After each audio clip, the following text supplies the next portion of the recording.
Bueno, continuamos con una temática sobre mentalismo, sobre conceptos de psicología. Bueno, en realidad cómo conectar ambas cuestiones, ¿no? Del mundo fenoménico y del mundo metafísico, es decir, el mundo de las ideas, del mundo de la mente, de los símbolos, del mundo no físico, por medio del cual dimanan y se producen todas las cosas en el plano físico. André iba a comentar una primera pregunta, iba a formularla para ir desarrollando, que estaría conectado con el hecho, con la idea de, con el paradigma de cómo coger digamos, las reglas de lo que podríamos llamar la ley de la atracción y llevarlas al sentido de nuestra vida. Bueno, yo muchas veces he explicado que la tal ley de atracción no es otra cosa sino la fe, ¿no? Y no la fe religiosa, sino la fe en el sentido de lo que originalmente significa el término, que es la convicción, la certeza, la certidumbre, la firmeza, basados en una verdad. Entonces, esa confianza que tienes, esa seguridad, es en realidad lo que termina creando, lo que termina atrayendo las cosas, ¿no? Así que, bueno, vamos a ver como la pregunta que me querías formular, que me querías poner. Independiente ahí.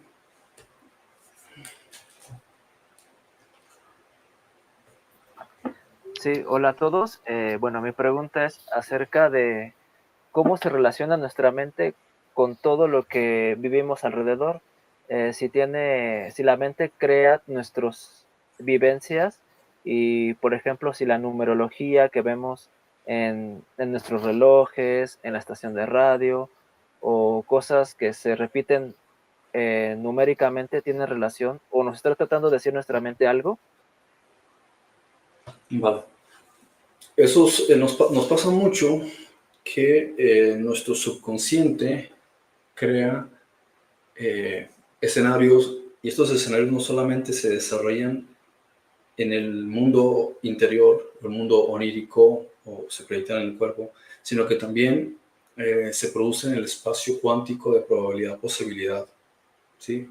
Que nos atañe, ¿no? O sea, todo a donde llega nuestra vista, nuestros sentidos en general, todo lo que son los sentidos de la mente, donde puedes tocar, donde puedes llegar a oír, ver, oler, sentir, ¿no? Unos sentidos tienen más alcance, digamos, que otros, ¿no? El de la vista y el oído tienen más alcance que el del tacto y el gusto, ¿no? Entonces, digamos que nosotros tenemos esta capacidad de percibir todo eso y de desarrollar y de proyectar este tipo de cosas. Entonces, mucho de esto se va a configurar en los sueños y otras cosas se van a configurar en la vida cotidiana. No está limitado al espacio y el tiempo, sino que puede ubicarse en cualquier momento que sea necesario porque hace parte de la red de conciencia. En consecuencia, hay una serie de cosas que van a ocurrir, que uno puede pensar qué extraño, qué o quién me está tratando de dar a entender esto, o qué significa esta información, ¿no?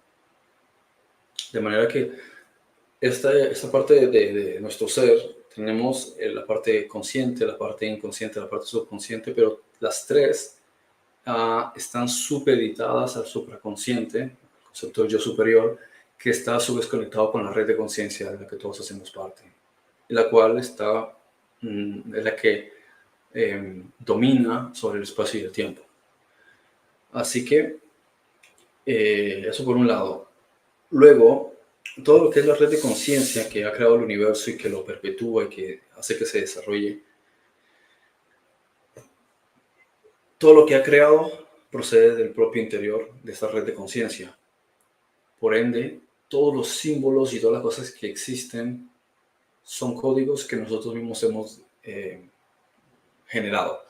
Esto es similar a la historia de Hansel y Gretel, en el que ellos van dejando migajas en el camino cuando entran al bosque para después acordarse de por dónde vinieron, ¿no? Para deshacer el camino. Entonces, de la misma manera, digamos que nosotros hemos dejado unos rastros. Y esos rastros están en el pasado y el futuro, perdón, en el pasado, presente y futuro, como una cuestión absoluta, no como una cuestión lineal. De manera que las encontramos ya habiendo sido diseñadas desde el principio y también siendo legitimadas en el continuo presente, ¿no? Eso quiere decir que algunas migajas o algunos códigos los vamos a hallar alrededor nuestro y en especial en los sueños, pero van a estar todo alrededor de todo lo que nos rodea. Entonces, una de las cosas importantes es uno consagrar el día cuando empieza, y esa es una de las cuestiones más importantes, ¿no? Decirle al Espíritu Santo, que es el que se va a encargar de poner, sea Malachim, ¿sí? Sea ángeles, sea cualquier cosa, porque él es el que está dirigiendo el guión del universo, ¿no? Pedirle al Espíritu Santo que tome control del día, que tome control de las circunstancias, que se haga la voluntad del uno eterno, perfecto, no la del ego, y que nos dé las virtudes que le competen, ¿no? Entonces, a través de estas virtudes, nosotros podemos potenciar nuestras capacidades perceptivas y vibrar más en este concepto, lo que algunos en el mundo evangélico religioso llaman estar ungido o tener unción, ¿no? Entonces, este estado nos ayuda a que cuando nosotros observamos o digamos que percibimos o nos relacionamos con todas estas migajas que habíamos dejado, con todos estos códigos, podamos discernirlos. Entonces, como decías, ¿no? Que a veces uno puede encontrarse que haya números que se repiten en ciertos lugares. Entonces dice, veo un número aquí que se repite, un número allá que se repite. ¿Por qué? Porque es todo una matrix, es todo un parámetro cuántico de cálculos y algoritmos, engranajes que en realidad son de la red de conciencia y de nosotros mismos, ¿sí? Entonces es nuestra parte superior, de nuestro yo superior, que nos está comunicando cosas a través de elementos del exterior. Por tanto, los números repetitivos significan algo de todas maneras. Todas las cosas en realidad significan. Y voy a dar un par de ejemplos, ¿no? Los días no ocurren de la misma manera un día respecto del siguiente. Nunca pasa un día que sea exactamente igual en todo. Por ende, van a haber unas cuestiones genéricas, pero en realidad todo es comunicación. Sales por la mañana y te topas, por ejemplo, con una señora que va paseando un perro, ¿sí?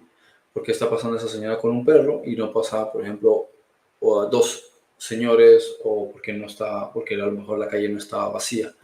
Podemos decir pues, que es lógico, Frederick, porque siempre es la aleatoriedad del universo. No, todas las cosas están en constante magnetismo y se producen unos algoritmos mecánicos, ¿no? A través de los cuales las diferentes mentes van a interactuar en un espacio y el tiempo que está dirigiendo el Espíritu Santo. De esa manera te vas a topar con una persona en el momento específico, ¿sí? En un cálculo ya predeterminado. Entonces podría decir que todo está predestinado. Pero al mismo tiempo podría alguien decir, entonces yo podría alterar el destino, porque si ahora voy a salir y me voy a encontrar con alguien, podría esperar a lo mejor 5 minutos para salir y ya no me voy a encontrar a esa persona, ¿no? O entonces ya no voy a salir, voy a esperar una hora y salgo en otra dirección. ¿Qué ocurre? Esta es la parte consciente tuya que estás tratando de operar, pero la parte consciente es como cuando vemos un iceberg, ¿sí? Vemos el agua, vemos el iceberg. El iceberg solo se ve una pequeña porción, esa es la parte consciente. Pero cuando miras debajo, todo el glaciar está ahí, todo el pedazo de hielo gigantesco está ahí. Entonces, todo esto es el subconsciente y la parte inconsciente. Por tanto, da igual si tú pretendes que vas a burlarte de quien está dirigiendo el guión de la vida, porque en realidad todo ya está esquematizado, ya todos son una serie de parámetros y algoritmos que no están en contra de tu voluntad, porque precisamente por eso es importante uno consagrar, dar jurisdicción, dar lugar al Espíritu Santo para que sea Él el que opere. De modo que la ecuación que Él va a diseñar en las siguientes horas va a ser la más adecuada para tu crecimiento de trascendencia interior. Por ende, si dices, no voy a salir ahora porque quiero alterar las circunstancias y no toparme con esta persona, o porque justo en ese semáforo, porque el choque que ocurrió, porque el perro que me ladró y porque el otro tipo que me miró mal, entonces quiero evitarlo, entonces voy a esperar. Y al cabo de los 5 minutos salgo, porque ya se supone que ya tenía que haber pasado, pero ocurre básicamente lo mismo, u ocurre otra cosa que de un modo u otro está conectada con aquello que tú le has legado al Espíritu Santo que hiciera. En consecuencia, si va a haber 3 gatos, o si va a haber una cucaracha, o si va a haber un choque de un vehículo, o si se va a poner el semáforo, se va a dañar el semáforo, o si empieza a llover, todas estas cosas han sido sincronizadas. Ahora, las que tienen que ver contigo son sincronizaciones simples, por así decirlo, que tienen que ver entre tú y a individuos a los que el Espíritu Santo ha sincronizado en momentos específicos. Luego hay sincronizaciones mucho más amplias, como es el caso, por ejemplo, de que llueva o no llueva. ¿Sí? ¿Por qué? Porque si va a llover en un sitio o no va a llover, si van a caer relámpagos o va a ventear, son cosas que van a afectar a todos los que están en ese perímetro, en esa área. Entonces, todos ellos están en común acuerdo, como una red de conciencia, para que eso ocurra, pero no son conscientes, ¿sí? Son en un nivel de conciencia colectiva, en un inconsciente colectivo, esto lo van preparando. Entonces, la conciencia tiene que funcionar de diferentes niveles por secciones. Hay una conciencia mucho más grande, ¿sí? En todo el universo, a nivel galáctico, a nivel de sistemas estelares, a nivel planetario, a nivel continental, ¿sí? A nivel nacional, digamos, a nivel incluso racial y a nivel local, incluso a nivel familiar. Entonces, todos ellos están orbitando entre ellos y a su vez, igual que lo que vemos en todos los mecanismos del universo, ellos están orbitando respecto de otros que están cerca de ellos. Y ellos a su vez están orbitando respecto de otros. Entonces, ¿qué son estas orbitaciones? Estas orbitaciones son una forma de decir que son elementos magnéticos que están sincronizando las cosas que tienen que ocurrir en esos engranajes. Cuando tú no quieres que algo que está ocurriendo a tu alrededor ocurra, dado que hay implicadas muchas personas, o sea, muchas conciencias, te toca salirte de ahí y tienes 2 opciones. Vincularte con gente que orbite, o sea, que vibre en la misma energía de las cosas que tú quieres, o alejarte completamente de todo el mundo, ¿sí? ¿Por qué? Porque no hay interferencias.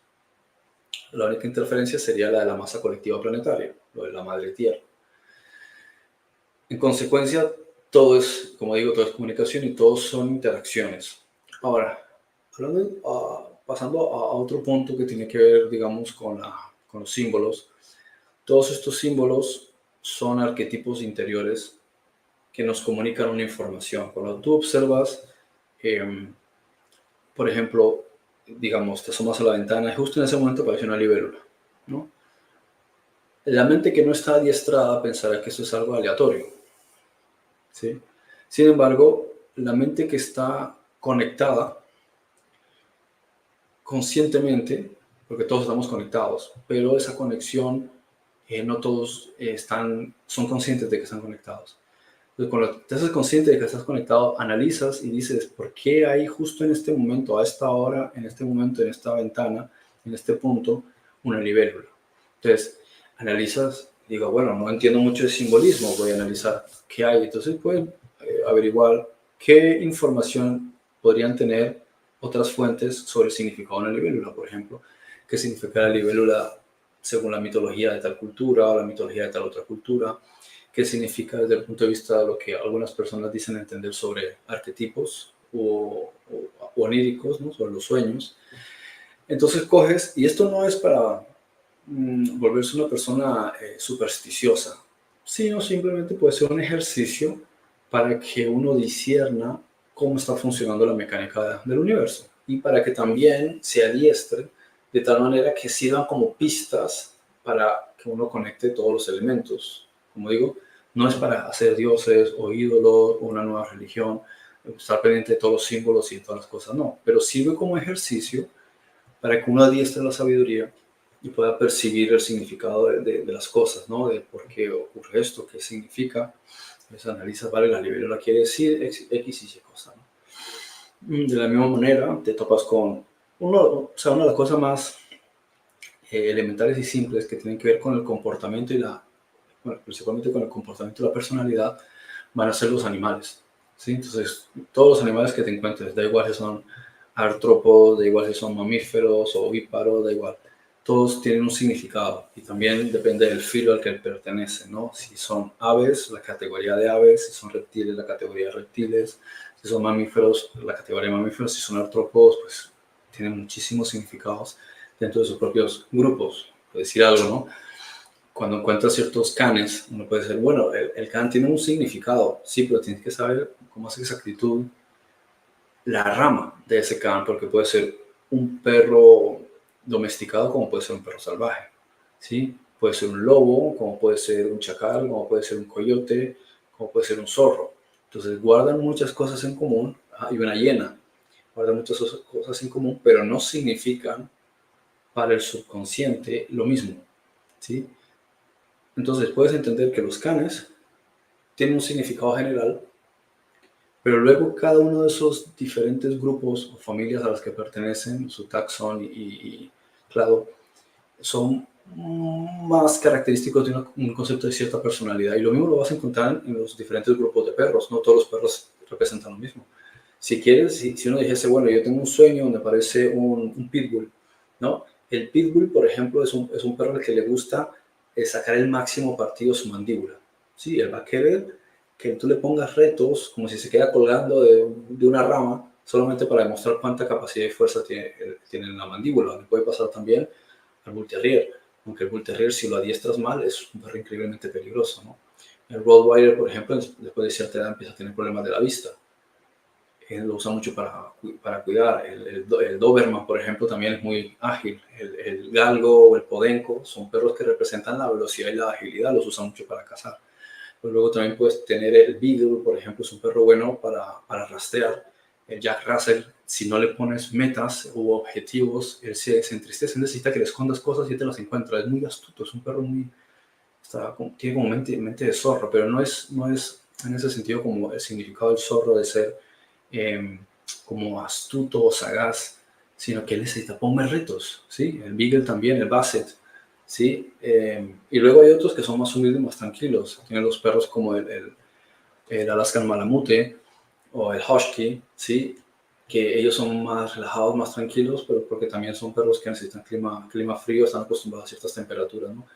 El lobo, por ejemplo, es mucho más, tienen instintos mucho más salvajes. Estos perros, en cambio, los otros perros que han estado, que viven en la sociedad nuestra, dentro de la urbe, ellos se han acostumbrado a depender del ser humano y son mucho más tranquilos. Pero entonces todos ellos, por ejemplo, como decía, los perros tipo American Stafford, Mexican Stafford, el dogo argentino, les encanta el calor. A ellos les encanta estar expuestos al sol. ¿Sí? Necesitan el calor como un lagarto para absorber energía. Cuando entiendes el comportamiento de ellos, dices, vale, ¿qué es lo que la conciencia mía, más que la colectiva? O sea, lógico, tiene que ver la conciencia colectiva, pero más bien qué es lo que mi ser interior me está tratando de decir en esta experiencia en la que de repente se me apareció este perro. ¿Sí? Lo que es la característica o el comportamiento de dicho perro. Entonces todo tiene un significado y lo vas a observar principalmente en los sueños. En tus sueños aparece tal cosa, aparecen unas verduras. Justo en mi sueño apareció un pimiento rojo o aparecieron unos tomates. No es porque sí, es porque te está enseñando cosas sobre la naturaleza que tienen que ver con el crecimiento. El crecimiento vegetal lo vas a ver simbolizado en las características que tienen las diferentes formas vegetales. Puede ser desde un hongo o un alga, ¿sí? Que es algo mucho más simple, a lo que vas a encontrar estructuras un poco más desarrolladas como son las hierbas, ¿no? Y después tener las hierbas como podemos llamar las malas hierbas o la vegetación en sí, el pasto, como lo que son las hierbas aromáticas o hierbas curativas. Sí, entonces como que uno va encontrando que hay un nivel también de representación en todos los símbolos y encuentras lo mismo luego con plantas que pueden ser frutales, como puede ser de falso fruto, como pueden ser simplemente para ahuyentar insectos. Algunas, como digo, son meramente aromáticas, otras pueden ser solamente que ayudan a los metabolismo de apertura y de cierre celular en el cuerpo, entonces lo utilizas como infusiones. Algunos tienen teína, ¿sí? Cafeína. Y luego hay otras cosas, hay otras plantas que pueden incluso ser, como digo, frutales grandes, como la platanera, que en realidad no es un árbol en sí. Entonces hay muchos que no tienen tronco y después están los que sí tienen tronco. Entonces también te va a enseñar sobre cuestiones del tiempo. Las plantas, que incluso en sí no son como nos podríamos imaginar una planta como tal, que es por ejemplo alimentos, ¿sí? Como podemos encontrar los tubérculos, ellos crecen hacia abajo y sale una pequeña, una planta hacia afuera.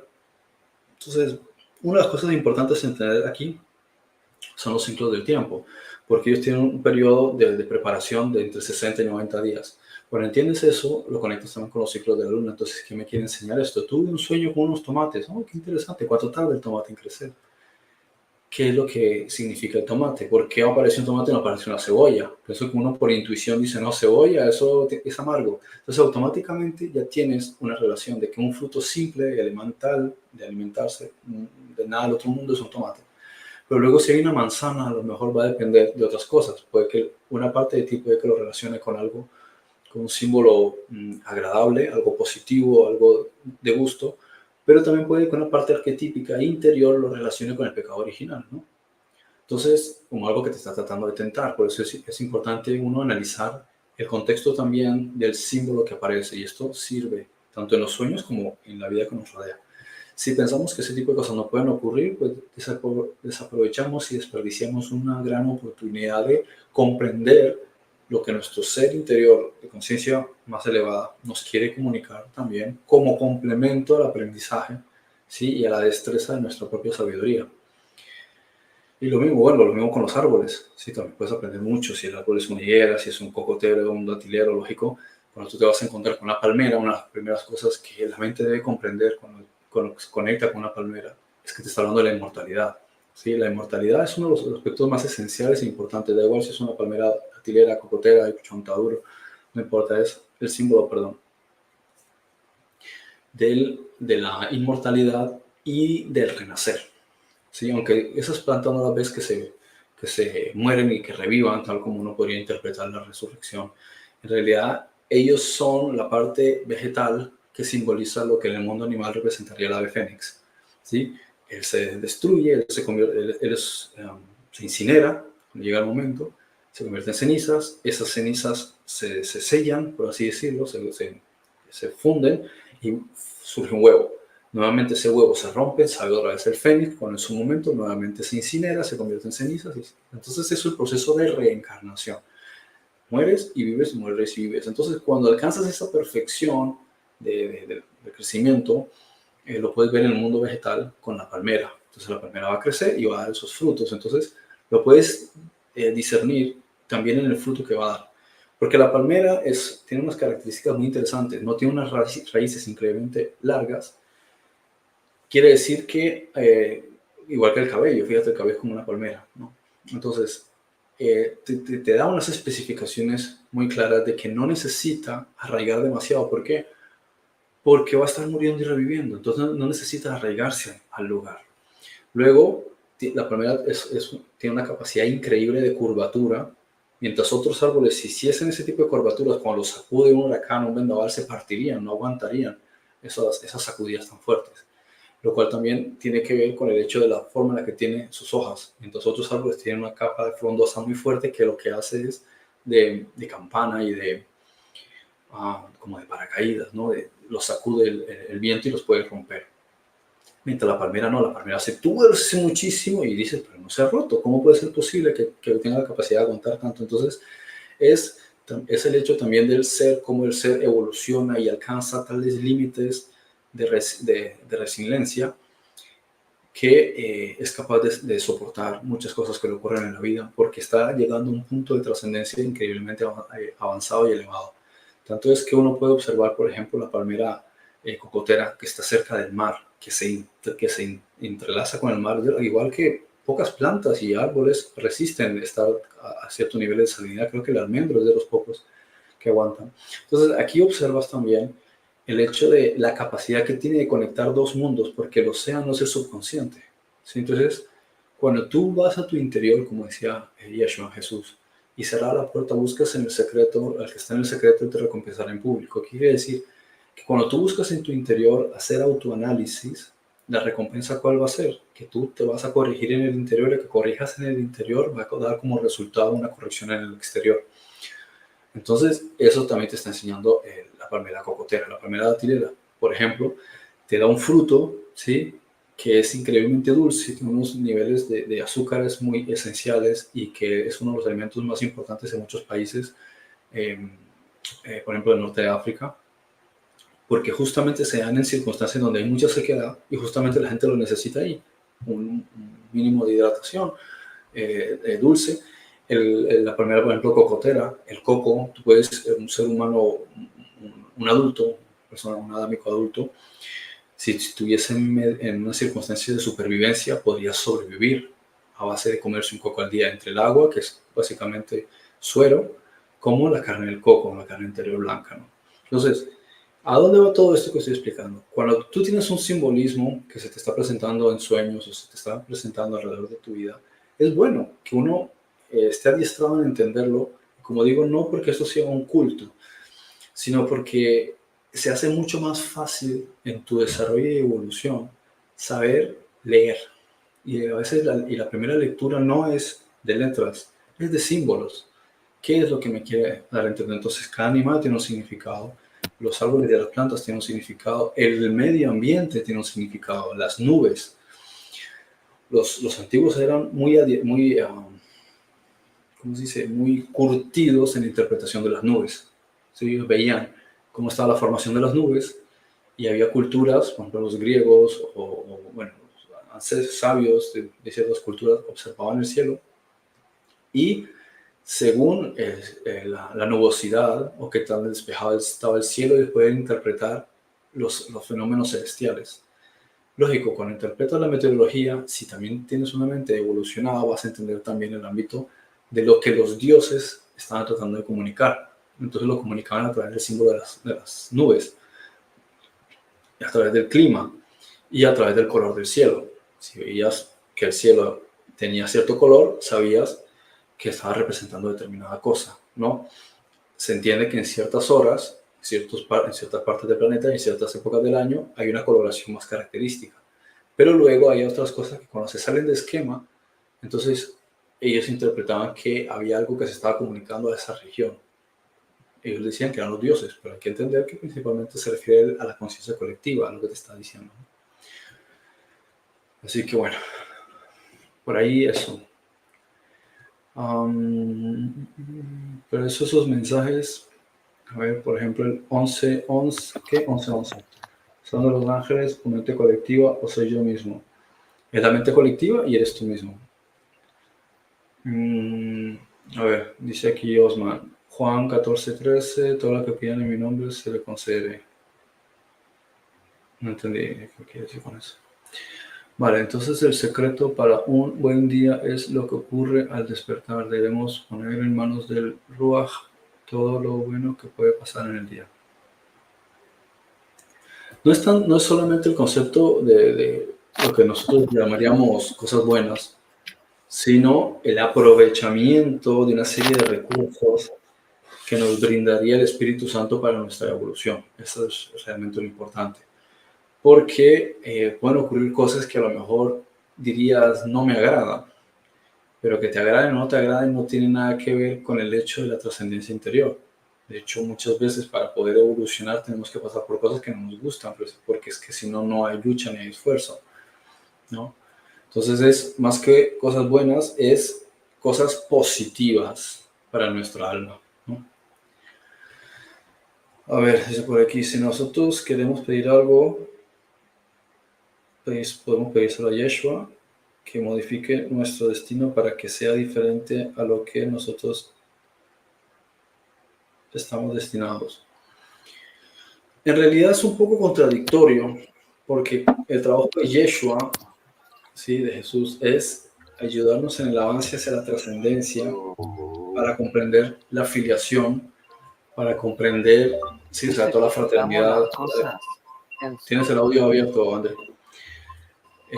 para entender todo lo que es la red de conciencia a la que nosotros estamos conectados, todo el hecho de que el universo no existe, que nosotros estamos aquí para experimentarnos a nosotros mismos.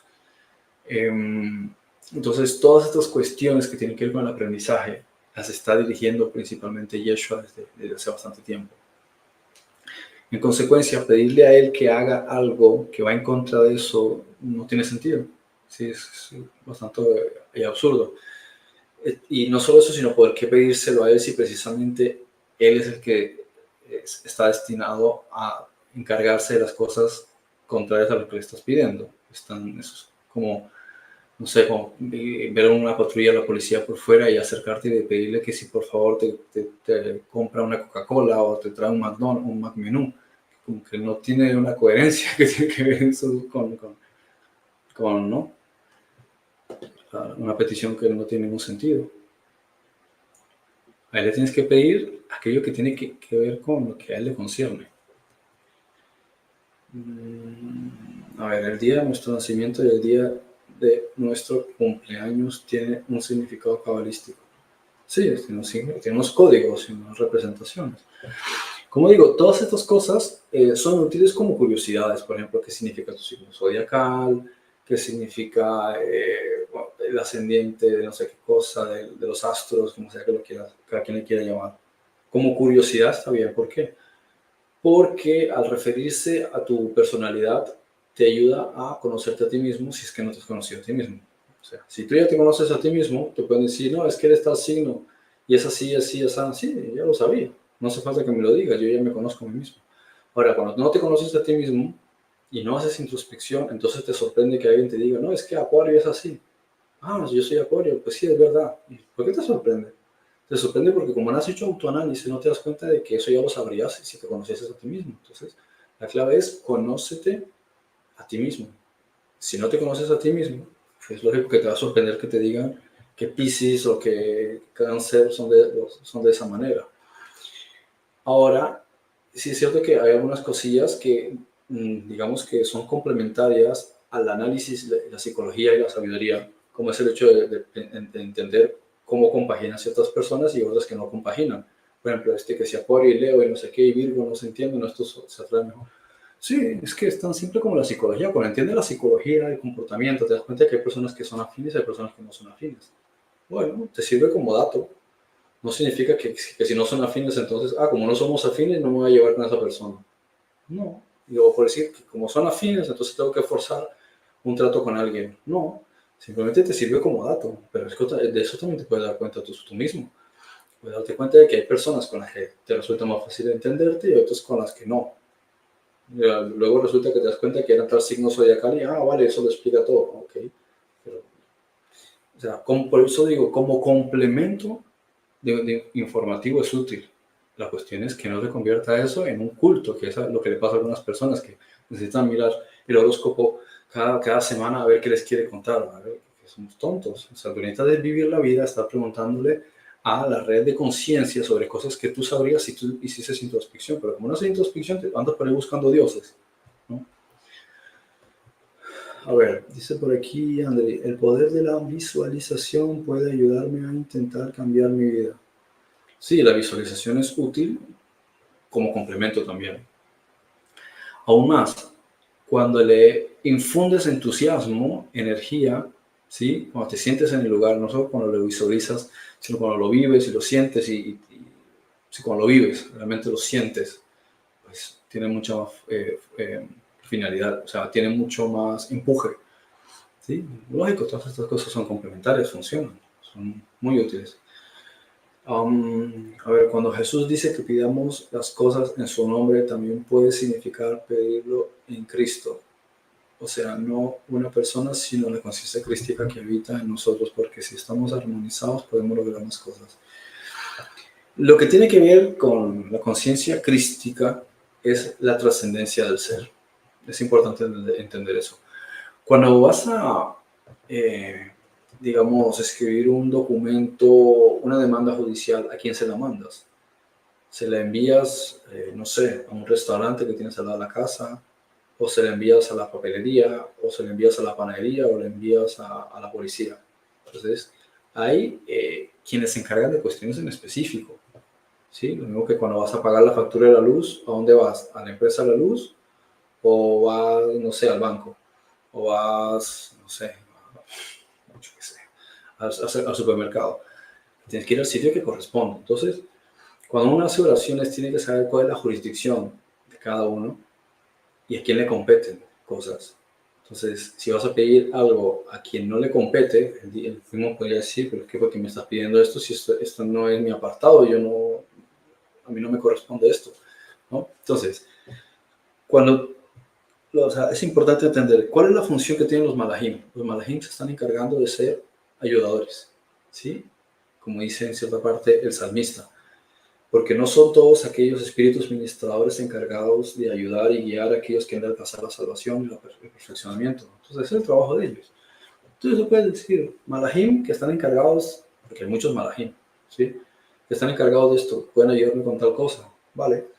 Pero hay una oración que es aún más eficiente y mucho más abarcativa, que es cuando metes al Espíritu Santo, porque el Espíritu Santo en realidad es el que está encargándose de todo el guión de la existencia y de todas las variables de probabilidad y posibilidad de la continuidad espacio-tiempo. Entonces, Él es el que está gestionándolo todo, todo está puesto en la administración de Él, y eso incluye la conciencia crística. La conciencia crística cuando estás, por ejemplo, orando hacia el concepto de Cristo, es específicamente lo que tiene que ver con la trascendencia del ser, específicamente, o sea, es una cuestión mucho más concreta. Cuando ya te refieres, por ejemplo, a la figura de Jesús, de Yeshua, ya tienes que entender que se está refiriendo a todas las cuestiones que tienen que ver con el crecimiento del individuo en relación con todos sus procesos de sanación. Por eso se llama Jesús, de verbo Yeshua, que quiere decir salvar.